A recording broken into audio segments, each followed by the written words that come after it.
Childbirth is one of the very few things in life that you can't afford to take risks with, because one, there are lives at stake, literally, and two, it's an experience that lives with you forever. So you want it to be as perfect, as beautiful, and as memorable as possible. When you have the luxury of choice to choose between the United Kingdoms and the United States of America to have your child, you want to make sure you're going with the best option. I just want the best for you, and I think that you deserve the world. Thank you. So after a long back and forth between my wife and myself, we settled for the United Kingdoms, London to be precise. I was for the United States, and here is why. My wife is British, she's lived in London all her life. I'm Nigerian, I've lived in Nigeria for 30 years. And living in Nigeria and coming from Nigeria, the idea of something being free, or the idea of the government paying for something, equals a very shitty service. Like, if the government is paying for it, then it's crap. It's the most bottom barrel of whatever service. So that was my idea, that okay, if in the UK this thing is supposedly free, then it probably won't be the best. So in my head it was like, in America you pay for it, and coming from Nigeria is like, if you want a good service then you have to pay for it, because if it's coming from the government, you're literally putting your life at risk. So that was how I viewed it. But my wife, obviously she's lived here all her life, so it was laughable, the things I was saying. And initially, while we were having a debate of where to go to have our child between the UK and the US, I'd gone on Google to check the cost of private service in the UK. I'd compared that with the cost of having your child in the US, and the US was much cheaper. And we have a relative in the US that genuinely wanted us to come. She was going to cover most of the cost. So in my head, it made sense to go to America. Then this child is going to have a British and an American passport. But then none of that mattered to my wife. A British passport was more than good enough. And having a child in a system she's already familiar with was safer for her. And I was about to find out why she was obsessed with having a child in the UK. You will learn the hard way. Finally, it was time to have our baby, and as much as I was super excited to meet our new baby boy, I was very anxious, I was nervous to see what this free experience was going to feel like. Let's just say Nigeria traumatized me, because I've experienced delivery in Nigeria, relatives and friends, and it's not something I look forward to. Like, I just didn't want that for myself. I wanted it to be beautiful, I wanted it to be peaceful, smooth. I wanted it to be memorable, which was why I felt, okay, maybe we should actually go somewhere where you pay for it. And if anything is feeling this thing, you have the right to speak, like, hello, hello, is this what I paid for? Kind of thing. But yeah, we drove to the hospital, got to the reception, amazing lady. We got booked in.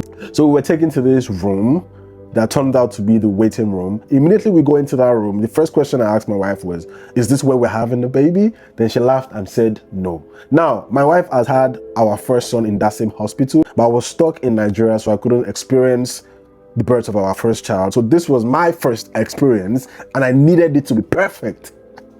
So yeah, we settled in, and almost immediately we settled in this waiting room. This woman came in wearing a beautiful smile, welcome, introduced herself. And one thing I noticed up to that point, from the reception to the couple of nurses that attended to us, then to the nurse that took us into this room where we were being attended to by this woman, every single person we've had interactions with had a beautiful smile on. I've lived in London for a couple of years, and I know smiling is what everyone does, people on the street. But then you can tell a smile that has been faked and one that's genuine. If the one from this hospital was being faked, then they're good actors or actresses, because it felt like these people actually enjoy waking up in the morning and going to hospital to deliver babies. It felt like this was something that gave them joy. Everyone was wearing beautiful smiles, and that alone just started to make me feel peace, like, okay, maybe this was about to be a beautiful experience. Then the woman that was standing in the room said something that completely blew my mind. Before we left the house, I'd gone on Google to check the restaurants around the hospital, to check the restaurants inside the hospital. We packed a lot of snacks in our travel bag. I was ready for our feeding, breakfast, lunch, dinner, and all of those things. I think because there was a lot of things that was going on. I was getting ready for baby. My wife was heavily pregnant. She probably forgot to mention this part. Then this woman said, please, ma, what would you like to have for breakfast, lunch, and dinner? What snacks would you like to have? What fruits would you like to have? What drinks would you like to have? I think I was unpacking when she was saying these things. I literally froze. Nigeria traumatized me. Like, wait, what? Free food? They are feeding you people? Then my wife was asking, like, okay, what do you have on the menu? She was holding this colorful card. Turns out the card was the menu. So she was reading the things they have for breakfast, lunch, and dinner. So my wife, as she was reading them out, my wife was speaking, okay, I'll have this, okay, I'll have this. I was just looking like, okay. They took my wife's order of what she was going to eat for breakfast, lunch, and dinner. Obviously, there wasn't food for me, so I had to sort myself. But then, before the woman left the room, she said, and sir, if you need anything, you can go to the reception. Apparently, there's a part of the reception where you can get free coffee, free hot chocolate, snacks, cakes, and all of those things. Just go there whenever, take and leave. And bro, I went there a lot. A lot. Then after this woman left, I asked my wife, like, wait, how long are these people going? Is this feeding thing just for today, or how long do they feed you guys for? Then she said, they feed you for as long as you stay in the hospital, regardless of how long you stay in the hospital. And remember, I'm like, all of this is free? She said, yes. And you mean this room we are currently inside is not where we're having this baby? She said, no, God forbid. Then when she said, God forbid, it's like, okay, you mean where you're going is still better than this? God, I'm so bush. Because considering the service was free, I expected the barest minimum. I expected the worst. Then she was like, nah, this is just the waiting area. Like, you wait to get dilated while they prepare the other room you're going. The baby was being monitored. My wife was being monitored. Nurses were coming in like every 10 minutes. While you're feeling out, they would check the screen and all of those things. In my mind, I'm like, this is high tech. Then after a couple of hours we've spent in that waiting room, we moved from the waiting room to the actual delivery room where we were supposed to have the baby. And the moment we walked into this room, I felt joy and I felt sadness at the same time. It was a weird feeling for me. I felt joy that, okay, this is how I had imagined to welcome my child into this world. And I felt sad because coming from Nigeria, to be able to experience that as a Nigerian living in Nigeria requires shitloads of money. So this is something that is out of the reach for 95% of Nigerians living in Nigeria. This is something politicians ruin the lives of millions of people for, to be able to afford this for their own family abroad. And this is now something I'm experiencing free without paying a dime. This is something even the poorest of the poorest people in this country are experiencing. This is how children are being welcomed into the world in the most sophisticated, welcoming way. Like, welcome. The people, everyone was smiling, the doctors, the nurses, the admin staffs, then the room, everything was in place for everything that could possibly happen. And in my mind, it's like, wow. You have your own nurse, your own, I don't know what it's called now, is it midwife? Like, our own desk was right there. There was someone that was checking up on us every minute. It felt like, coming from Nigeria with the Nigerian mentality, what I was experiencing felt like the child of someone extremely important is about to be born. That's what it felt like as a Nigerian that lived in Nigeria. But then, this is the reality of every single person in this country. This is how children are being born. Anyways, I had to spend my first night on that red chair, which was extremely uncomfortable. It could recline, it could do all those things, but then it was still extremely uncomfortable for me. But this is not why we are here. We are not here for me. We are here for my wife and the baby. And they were comfortable. Everything was fine, beautiful. But then, as much as we tried to have a natural birth, everything was done. Everything that could be possibly done was done. We had to go for CS. Meaning now we had to be moved from the room where we were, now leave there and now go to the theater where the CS was going to be done. And entering into the CS, the operation period, everything just felt like an experience on its own. From the moment we walked into the place, and I was seeing people, I was seeing the nurses, the doctors. It was a lot of people for just one person. You know when they make you feel like the only reason I woke up today is to come and deliver this baby. There was no feeling of urgency or hurry. We have a lot of people on the line waiting. You like if you've lived in Nigeria, you understand where I'm coming from. It was, and all of this was free. It wasn't being paid for. It's not normal coming from where I came from that you're not paying for something, yet you're being treated like you're paying thousands of pounds for that thing. It's not normal. I'm sorry. If for some people that might be watching this, like, okay, it's very normal. Yeah, it's like, duh. For me, and for hundreds of millions of Nigerians living in Nigeria, it's not normal. This is luxury.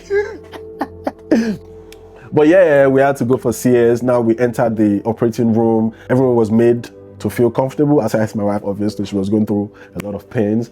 And before anything started, the surgeon walked up to me and obviously we introduced ourselves. I'm Dr. this, Dr. that. And it felt like, you know, when you feel regarded, when you feel seen, it was like, don't worry, your wife is going to be fine. It won't take long, blah, blah, blah. Then the one that then blew me away, and again, I didn't know this was a thing, was like, is there like any music you like? Is there anything you want to listen to? Just connect to the theater's sound system and just blast the music. I was like, wait, what? I can play music while you people are doing this thing? It was like, oh yeah, come on, like, yeah, obviously I had to like, I didn't have to show that I came from Bush, from Dungeon. I was like, really? Was like, yeah. So I connected to the, what was it called? To the theater's, this thing, speakers, and I started to blast music. So basically, while my wife was on the thing and the doctors were doing their thing, I was DJing. And something about that just felt, it just calmed my, because I was nervous, I was scared, it was a lot of things I was feeling at the same time, like, I hope this goes fine, I hope this goes well. They said, it was going to take 10 to 15 minutes. When it was already 20 minutes, it felt like there was nothing, like I couldn't, obviously I was in a room, but I could see the nurses, but I couldn't see, there was something for privacy, obviously, so I couldn't see my wife's belly and all of those things. But then after 20 minutes, it was still, I expected that in 20 minutes, baby should be out already. But 20 minutes in, it felt like they were still struggling with something. So in that moment, I started to check Google, like, okay, how long should this take normally? Then Google made it worse. Because what I was reading on Google, like 10, 15 minutes, it should be done. Then you see something like, except there are complications, it might take longer. Complete what? So I started to feel like scared, but then the music was just, I started off playing what's it called, Burna Boy and some Burna Boy songs. But when I started to feel fear, instantly I changed to Christian. I started to play worship songs, Yoruba worship songs and all of those things. Like the music, the fact that I could play music just calmed me down. Like, okay, it was a calm, beautiful experience. Again, because I've experienced childbirth in Nigeria and how tense it can be. They're in a hurry, the nurses are not smiling, something is always annoying them. It was just a lot of things, like, and I didn't wonder. They're now being here and it's like, it felt like you're in control. Like, if there's anything you want, just ask. You want to enjoy your music, play your music while we are doing this. And it just felt good. Obviously, after a couple of minutes, baby was born. It was beautiful. It was amazing. Everyone felt good. My wife was fine. Baby was fine. All praise to God. In my mind, I was still being amazed that all of this was free. What then blew my mind the most about all of this was, obviously, after everything, we were discharged. We went on with our baby. All thanks to God. The day we got home, between that day we arrived in our place and 10 days after, we were visited in the house by 4 different nurses. 4, not 1, not 2, not 3, 4. I'm not good with maths, but I think that's about maybe 2 to 3. Every 2 to 3 days, a nurse was coming to check on my wife, to check on the baby, to make sure everything is fine. And something about that just felt like, bro, all of this is free. And in Nigeria, if you've given birth and you've gone to your house, au revoir. If anything happens, you are the one that will carry yourself and go back to the hospital. Your hospital won't come to you except you are Dangote, them, the wealthy people, them. But here we are, After I've had the most memorable child delivery within the hospital, I've gone to my house like, okay, I've given it to you, NHS. Kudos, you people are good. Then you people still found me in my house to come and blow my mind some more.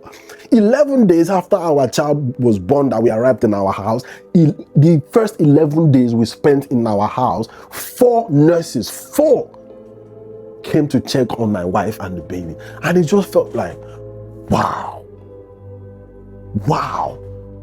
The amount of time, funds, passion, I don't even know what to call it, that the government is investing on every single person.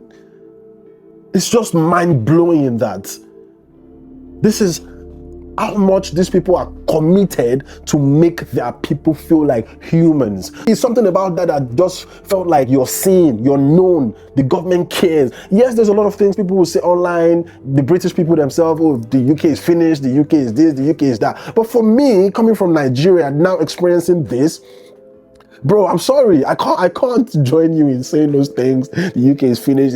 It's like, bro, and this is what is being done for every single person that gives birth in this country without having to pay a dime. Yes, there can be the argument of, oh yeah, you've paid your taxes, everyone is paying their taxes, so yes, that's what it goes into. Yes, it makes sense. But then, do you know the level of commitment, transparency, organization that goes into making sure the taxes you've paid is being felt when you need it the most? It's being felt when you go to the hospital to have your child and the service is beautiful. It's being felt when you're driving on your roads and you're not stumbling into pothole every 2 minutes you drive. Like, it's just mind-blowing. People pay taxes in Nigeria. We don't even know what those taxes are used for. Oh, Lord Jesus. But yeah, NHS, kudos. I give it to you guys. And I just feel, I know if we had gone to the US to have our baby, I don't know what it feels like over there. And if you're watching this and you've had your child in the US, just drop a comment if you think there's something that the US offers that might feel better than what we've been offered in the UK. But personally, I feel there is no way the experience that we felt in the UK could have been topped in the US, considering the fact that we could have paid over there. I don't think there is a way a paid service could have topped what we experienced in the UK. But yeah, that was how my second baby was born. But yeah, I thank you for watching this video. My name is Motayo. I live in London. I make videos on YouTube, mostly sharing different stories, my travel stories, my experience living in the UK. And now I think I want to dive more into what it feels like to live in the UK, to shed more light on what it feels like to live in London, to be precise, because I feel there is a lot of negative press that's been, I feel it's been sponsored to show London in a weird light, a light that's extremely different from my reality of living in London for the past 3 years. So I think that's the direction I want to take now with this channel. But yeah, thanks again. If you're here for those kind of videos, if you want to know more about London, the experiences on this side of the world, then please subscribe, and thanks again for watching. God bless.